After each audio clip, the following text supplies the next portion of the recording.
Hello viewers, Mrs টিউটোরিয়ালের পক্ষ থেকে আপনাদেরকে স্বাগতম। আমি আছি আপনাদের সাথে মোহাম্মদ রকিব হাসান। আজ আমি আপনাদের সঙ্গে যে বিষয়টি নিয়ে আলোচনা করব সেটি হলো মাইক্রোসফট অফিস। বর্তমান যুগ বিজ্ঞানের যুগ। বিজ্ঞানের যুগে মাইক্রোসফট অফিস না জানলে চাকরির ক্ষেত্রে অনেক বড় সমস্যার সম্মুখীন হতে হয়। এর আগে আমি এক ভিডিওতে দেখিয়েছিলাম কিভাবে উইন্ডোজ 10 এ মাইক্রোসফট অফিস ওয়ার্ড ওপেন করবেন। তিনটি টেকনিক দেখিয়েছিলাম।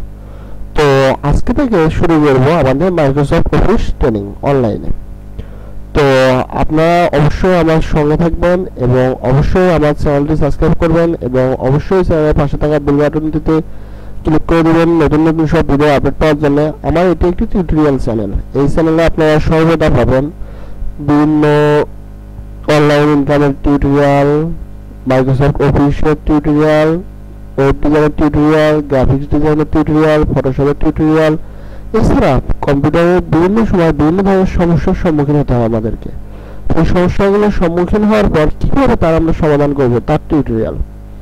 তো অবশ্যই আমার পাশে আপনারা সবসময় থাকবেন এবং আমার ভিডিওগুলো দেখে যদি আপনাদের একটু উপকার হয় অবশ্যই ভিডিওগুলোতে একটু লাইক দিয়ে যাবেন এবং আপনাদের যদি আমার ভিডিওগুলো সম্পর্কে কোনো মতামত থেকে থাকে অবশ্যই তা কমেন্ট বক্সে লিখে জানাবেন। এছাড়া যদি আপনারা কোনো বিষয়ে আমার কাছে জানতে আগ্রহী হন তাহলে অবশ্যই সেই বিষয়টি আমাকে জানাবেন। আমার চ্যানেলে আরও আমি যে ভিডিওগুলো আপলোড দিয়ে থাকি সেগুলো হলো ফোনের বিভিন্ন অ্যাপসের রিভিউ। যেমন ধরেন আপনার ফোনে হারিয়ে গেলে কীভাবে তা খুঁজে বের করবেন, তারপর আপনার ফোনে আপনি লক করে রাখছেন, কেউ যদি সে ফোন নিয়ে লক করার চেষ্টা করে তাহলে আপনি তা কীভাবে বুঝতে পারবেন এবং ফোন কীভাবে তার ছবি তুলে রাখবে। এছাড়া আরো ভিডিও দেওয়া আছে একটি অ্যাপসের মাধ্যমে আপনারা কিভাবে অনেকগুলো কাজ করতে পারবেন, একটি অ্যাপসের মাধ্যমে কিভাবে আপনারা অনেকগুলো গেম খেলতে পারবেন। তো এরকম ভিডিওগুলো সাধারণত আমার চ্যানেলটিতে আপলোড করা হয়। তো আজকে আমি এই বিষয়ে আর কিছু বলি না। তো চলুন আমরা একটু মাইক্রোসফট অফিসের ব্যাপারে জেনে আসি। আমি এর আগে ভিডিওতে দেখেছি কিভাবে মাইক্রোসফট অফিস ওয়ার্ড ওপেন করতে হয়। তো আমি সরাসরি আজকে আর কিছু না বলে অফিস ওয়ার্ডটি ওপেন করি। তো মাইক্রোসফট অফিস ওয়ার্ডটি ওপেন করার পর আমরা এরকম যখন আসবে ব্ল্যাঙ্ক ডকুমেন্ট নিয়ে এইরকম ইন্টারফেস আসলো। তো এই ভিতরে আমরা এখন যা যা দেখতে পাচ্ছি তা হলো সর্বপ্রথম ফাইলটি প্রথমে থাকতেছে ফাইল, এরপর হোম, এরপর নিউ ট্যাব, এরপর ইনসার্ট, এরপর ডিজাইন, এরপর পেজ লেআউট, এরপর রেফারেন্সেস, এরপর মানি লিঙ্কস, এরপর রিভিউ, এরপর ভিউ, এরপর অ্যাডিনস। এখন আপনাদের কারো কারো কম্পিউটারে নিউ ট্যাব অপশনটা নাও থাকতে পারে, কারণ আমি আমার কিবোর্ডে কিছু শর্টকাট করে রাখছি যে শর্টকাটগুলোর কারণে এই নিউ ট্যাব অপশনটা আসছে। তো আপনাদের কম্পিউটারে এটা না থাকাটা স্বাভাবিক, যেহেতু আপনারা শর্টকাট করেননি। যদি আপনারা এটা করে থাকেন তাহলে আপনাদের কম্পিউটারে এটা শো করবে। তো আমার চ্যানেলে আমি পরবর্তীতে দেখাবো এই শর্টকাটগুলো আমি কিভাবে করতে হয়। এর আগের আরও ভিডিও দেওয়া আছে। একবার সর্বপ্রথম যখন আমি চ্যানেলটা ওপেন করেছিলাম তখন আমি ভিডিও দিয়েছিলাম কিবোর্ডের কিছু শর্টকাট। তো তখন আমি আসলে ইউটিউবে নতুন ছিলাম, এখনো নতুন, কেবল আমার চ্যানেলের বয়স 2 মাস কয়েকদিন। তো এখনো আমি নতুনই আছি। আমার সাবস্ক্রাইবার সংখ্যা 166। আমার চ্যানেলে মোটামুটি ভিউ 3500-এর মতো এবং আমার চ্যানেলটি আমি চাচ্ছি যেন মনিটাইজেশন পায়। আপনারা অবশ্যই আমার চ্যানেলের জন্য দোয়া করবেন যেন আমি চ্যানেলটি পার করাতে পারি এবং আমার এই চ্যানেলের মাধ্যমে আমি যেন আপনাদেরকে কিছু শেখাতে পারি।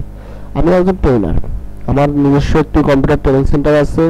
সেই ট্রেনিং সেন্টারে আমি নিজে ট্রেনিং করাই এবং আমি আশাবাদী যে আমার স্টুডেন্টরা আমার কাছে ট্রেনিং করে অনেক আনন্দ পায় এবং আমার কাছে ট্রেনিং করে তারা কিছু শিখতে পারে। এবং আমি বোর্ডের আন্ডারে অনুমোদন নিচ্ছি আমার ট্রেনিং সেন্টারের জন্য। আপনারা দোয়া করবেন আমার এবং আমার পরিবারের জন্য এবং আমি যেন আমার ট্রেনিং সেন্টারের মাধ্যমে আমার স্টুডেন্টদেরকে এবং অনলাইনে ইউটিউব চ্যানেলের মাধ্যমে আপনাদেরকে কিছু শেখাতে পারি। তো আমরা আমাদের ভিডিওটি এখন একটু সামনের দিকে এগিয়ে যাই। অনেক বড় করলাম, অনেক কথা বললাম। তো এখন একটু দেখেন আমাদের সর্বপ্রথম আজকে আমরা কথা বলবো ফাইল নিয়ে। তো ফাইলে ক্লিক করার পর আমরা দেখতে পাচ্ছি ইনফো।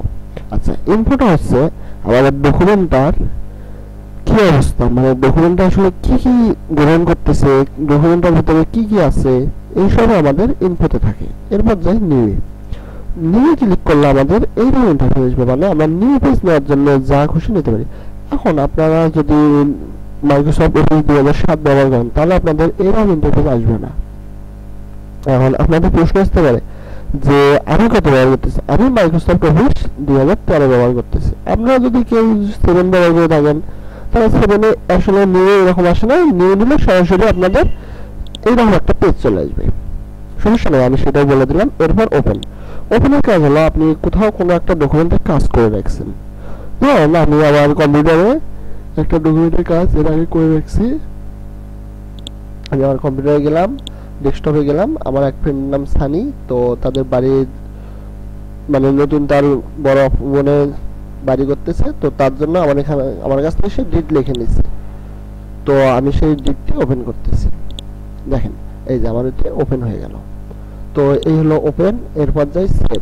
আমার ফাইল সেভ করার জন্য আমি সরাসরি যদি এখানে ক্লিক দেই তাহলে আমার ফাইলটি সেভ হয়ে গেল। এরপর সেভ অ্যাজ। আচ্ছা সেভ অ্যাজটা কি?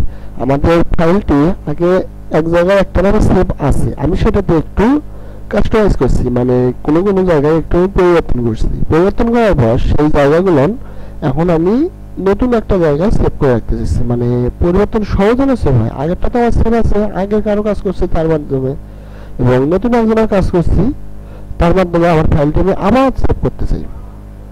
ধরেন আপনারা অনেকে কম্পিউটার দিয়ে অনেক সময় বিভিন্ন ধরনের বিভিন্ন লোকের কাজ করেন। যেমন আমি আগে কম্পিউটার অনলাইন মানে আইটি সেকশনে ব্যবসা করছি। যেমন ধরেন বিভিন্ন জনের চাকরি আবেদন, ছবি বের করা, মেমোরি লোড করা, এইভাবে আমি তারপরে বিভিন্ন ডকুমেন্ট লেখা, আমি এগুলো তখন ব্যবসা করছিলাম।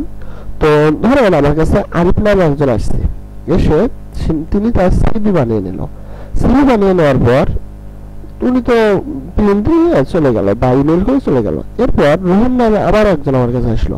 তো পূর্বে আমি যে সিভিটা বানিয়েছি, আমি কি সেই সিভিতে কাজ করবো না আবার নতুন করে সিভি বানাবো? অবশ্যই আমি পূর্বের সিভিতে কাজ করবো। তো আমি পূর্বের সিভিতে কাজ করলাম। এখন আমার মনে হয় যে আরিফ হয়তো বা ভবিষ্যতে আবার আমার কাছে সিভিটা নিতে আসতে পারে। তো সেই ক্ষেত্রে আমি আরিফের সিভিটি এডিট করব, কিন্তু ওইটাতে আমি কোনো কিছু সেভ দেবো না। আমি কন্ট্রোল মানে সেভ আছে যাবো, সেভ আছে গিয়ে আমি ওই ফাইলটাই এখন রহিমের নামে সেভ করবো। মানে রহিম যেহেতু আমার কাছে আবার সিভি বানাতে এসেছে, তো রহিমের নামে আমি আবার নতুন করে সেভ করার জন্য সেভ আজ ব্যবহার করবো। তো এই হলো সেভ আজের কাজ। দেখেন সেভ আজে যাওয়ার পর আমাদের এখানে যখন আমরা ডেস্কটপে দিচ্ছি সানি নাম আমার আছে, সানি নাম শো করতেছে, তাহলে আমি এখানে সানির জায়গায় রহিম দিচ্ছি, রহিম দিয়ে সেভ দেবো। ওকে সেভ দিলাম। আমি এটা একটু মিনিমাইজ করি, ক্লোজ করে দিলাম। খেয়াল করেন আমার অনেকগুলো ওপেন হয়েছে। তো এই দেখেন এই যে আমার সানি, এই যে আমার রহিম, এই হলো সেভ এর কাজ। তো আমি এটা ক্লোজ করে দিলাম। ওকে দেখেন রহিম ওপেন করলো, আবার ওই সানির ফাইলটি রহিম নামে ওপেন হলো। এরপর প্রিন্ট। আপনারা যদি প্রিন্টারের মাধ্যমে প্রিন্ট করতে চান তাহলে প্রিন্টে ক্লিক করবেন। প্রিন্টে ক্লিক করার পর আমার এখানে ক্যানন আইপি 2700 সিরিজের মানে 2772 প্রিন্টার আমি ব্যবহার করি, তো এই জন্য আমার এখানে এইটা আসছে। আপনারা এখানে যখন অ্যারোতে চাপ দিবেন আপনারা যে প্রিন্টার ব্যবহার করেন তা আসবে। যদি প্রিন্টার শো না করে তাহলে অবশ্যই আপনারা আপনাদের প্রিন্টার সেটিংটি বা প্রিন্টারটি আবার সেটআপ দিয়ে নেবেন। এরপর পেজেসে গেলে আমরা প্রিন্ট অল পেজ, মানে আমার এখানে পেজ আছে 3টা। আমি যদি দেখেন এখানে 1 2 1 3 মানে নেক্সটে দিলে 2 তারপর 3। যদি আপনাদের এখানে 3টে মানে একের অধিক পেজ থাকে তাহলে আপনারা যদি একটা পেজ প্রিন্ট দিতে চান, আমি এখানে প্রিন্ট দেব। যদি আমি এখানে 2 নম্বর পেজটা প্রিন্ট দিতে চাই, আমি এখানে গিয়ে 2 লিখলাম, লিখে আমি এখানে গিয়ে দিয়ে দেব প্রিন্ট কারেন্ট পেজ, মানে 2 নম্বর পেজটা আমার প্রিন্ট হবে। যদি আপনারা 2007 অফিস ব্যবহার করে থাকেন তাহলে আপনাদের এখানে এরকম অপশন আসবে না, আপনাদের আসবে মানে এইটা শো করবে না, আপনাদের এখানে পেজেস শো করবে। পেজেসে গিয়ে আপনারা এখানে 2 লিখবেন, তাহলে আপনাদের 2 নাম্বার মানে কাস্টমাইজ করে দিলেন, 2 নাম্বার পেজটা প্রিন্ট হবে। এরপর কাস্টম পেপার সাইজ, আপনারা এখানে যদি আপনাদের A4 সাইজের পেপার হয় অবশ্যই A4 সাইজ সিলেক্ট করে দিবেন। এরপর আপনারা যাবেন পেজ সেটআপে। পেজ সেটআপে যাওয়ার পর এখানে আপনারা পেজের মার্জিন দিয়ে দিবেন, পেপার সাইজ দিয়ে দিবেন। লেআউটে আপনারা কিছু করার দরকার নেই, জাস্ট এইভাবে রেখে ওকে দিবেন, দিয়ে ফিক্সড করে দিলেন, দিয়ে এখানে প্রিন্ট করলেন, ওকে এখানে প্রিন্টে চাপ দিলে আপনার প্রিন্ট হয়ে যাবে। এরপর শেয়ারের অপশনে আপনারা পাবেন invite people, email, present online, post a blog. এখন আমার এই যে এটা লেখা আছে, এটা যদি আমি কোনো একটা ব্লগে পোস্ট করতে চাই তাহলে আমি জাস্ট ফাইলে যাব, এখান থেকে শেয়ারে যাব, গিয়ে ব্লগে দিয়ে দেবো। দেখেন দিলে এখানে যে পোস্টে একটু ব্লগ করলে এই যে রেজিস্টার নাও, রেজিস্টার লেটার, এইভাবে আমার ব্লগ অ্যাকাউন্টে লগ ইন করতে বলবে। তো এরপর আমরা চলে যাই আবার এক্সপোর্টে। আপনাদের উইন্ডোজ মাইক্রোসফট অফিস 2013 একটা প্রচুর পরিমাণ সুবিধার একটা অ্যাপস, মানে সফটওয়্যার। তো সুবিধার মধ্যে আমরা এখানে একটা প্রথম মানে সব থেকে বেশি জরুরি এবং প্রয়োজনীয় যে সুবিধাটি পাই সেটি হলো এক্সপোর্টে গেলে আপনারা এখানে পিডিএফ ফাইল অতি সহজে বানাতে পারবেন। আমি এছাড়াও আমার চ্যানেলে পরবর্তীতে একটি ভিডিও ছাড়বো, সেটি হলো কিভাবে ওয়ার্ড ফাইলকে পিডিএফ করবেন বা পিডিএফ ফাইলকে ওয়ার্ডে রূপান্তরিত করবেন। তো সেই ভিডিওটি অবশ্যই দেখে আসবেন, যেহেতু আজকে আমি সেই ভিডিও এখনো ছাড়িনি, তো হয়তো সামনের দিকে আমি ছাড়বো। তো এখানে গিয়ে চেঞ্জ ফাইল টাইপে আমরা ক্লিক করলে দেখেন ডকুমেন্ট আছে, ডকুমেন্ট এটা 2013 হবে। এরপর ওয়ার্ড 97 থেকে 2003 ডকুমেন্টে যদি করতে চান করতে পারবেন, যদি ওপেন ডকুমেন্ট টেক্সট করতে চান মানে টেক্সটে পরিবর্তন করতে চান করতে পারবেন, টেমপ্লেট করতে চাইলে করতে পারবেন। এছাড়াও আপনারা যদি সেভ অ্যাজে গিয়ে এখানে ক্লিক করেন, দেখেন এখানে আবার নতুন কিছু অপশন শো করতেছে। তো আপনারা যদি এখানে পিডিএফ দেন আমার ফাইলটি পিডিএফ এ হয়ে যাবে। তো আমি আবারও ডেস্কটপে রাখতেছি, পিডিএফ সেভ দিয়ে ওকে। দেখেন সরি আমার এটা হয়নি, হয়তোবা আমার একটু সমস্যা হওয়ার কারণে ওটা হয়নি। সেভ অ্যাজ ওকে, আমি এটা রহিম নামে পিডিএফ বানিয়ে রাখলাম।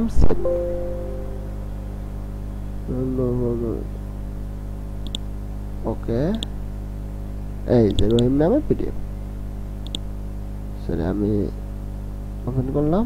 এই যে দেখেন রহিম নামে পিডিএফটি হয়ে গেছে। ওকে, এরপরে আমরা চলে যাই আবার ফাইল থেকে নিচে আছে ক্লোজে ক্লিক করলে আমাদের অপশন পুরোটি বন্ধ হয়ে যাবে, উইন্ডোজ বন্ধ হয়ে যাবে। এরপর আছে অ্যাকাউন্টে ক্লিক করলে আমরা এখানে মাইক্রোসফট অফিসে মানে মাইক্রোসফটে আমরা অ্যাকাউন্ট করতে পারবো। আপনারা হয়তো বা অনেকে নোকিয়া ফোনের ব্যাপারে জানেন, আমি মনে করি যে নোকিয়া ফোন চেনে না এমন লোক খুঁজে পাওয়া অনেক মুশকিল, কারণ সবাই কোনো না কোনোভাবে নোকিয়া মোবাইলের সাথে পরিচিত। কারণ নোকিয়া এমন একটি ফোন যা অক্ষয়, সহজে নষ্ট হয়নি। তো এই নোকিয়া ফোন যারা চালাইছেন সেটি এখন মাইক্রোসফটের কাছে বিক্রি হয়ে গেছে, মানে নোকিয়া কোম্পানি এখন মাইক্রোসফট নাম পরিবর্তন হয়েছে। তো মাইক্রোসফটে অ্যাকাউন্ট করতে গেলে আপনাদেরকে যেভাবে করতে হবে তা আমি পরবর্তী এক ভিডিওতে দেখিয়ে দেবো কিভাবে মাইক্রোসফটে অ্যাকাউন্ট করতে হয়। তো আপনারা এখান থেকে অ্যাকাউন্ট করে নেবেন। এরপর অপশনে যাওয়ার পর দেখেন জেনারেলে অনেকগুলো অপশন দেওয়া আছে, এরপর ডিসপ্লেতেও অপশন আছে, প্রুফিংয়ে অপশন আছে, সেভেও অপশন আছে, ল্যাঙ্গুয়েজেও অপশন আছে। অ্যাডভান্সে অনেকগুলো অপশন পাবেন। কাস্টমাইজ রিবন করলে সেখানে গিয়েও আপনারা অনেকগুলো পাবেন। এরপর কুইক অ্যাক্সেস টুলবার করলে পাবেন, অ্যাড-ইনস করলেও অপশন পাবেন, ট্রাস্ট সেন্টার করলেও অপশন পাবেন। তো আসলে অপশন তো অপশনের ভিতর তো অবশ্যই অপশনই থাকবে। তো এই ছিল আমার আজকের ভিডিও। যদি ভিডিওটি আপনাদের ভালো লেগে থাকে, আমি আবারও বলছি যদি ভিডিওটি আপনাদের ভালো লেগে থাকে অবশ্যই ভিডিওতে একটি লাইক দিবেন, এবং আপনাদের যদি কোনো পরামর্শ বা কোনো মতামত থেকে থাকে আমার চ্যানেলের বিষয়ে বা আমার ভিডিওর বিষয়ে অবশ্যই তা কমেন্ট বক্সে লিখে জানাবেন, এবং অবশ্যই চ্যানেলটি সাবস্ক্রাইব করবেন, পাশে থাকা বেল বাটনটিতে ক্লিক করবেন নতুন নতুন সব ভিডিওর আপডেট পাওয়ার জন্য। ধন্যবাদ সবাইকে, ভালো থাকবেন।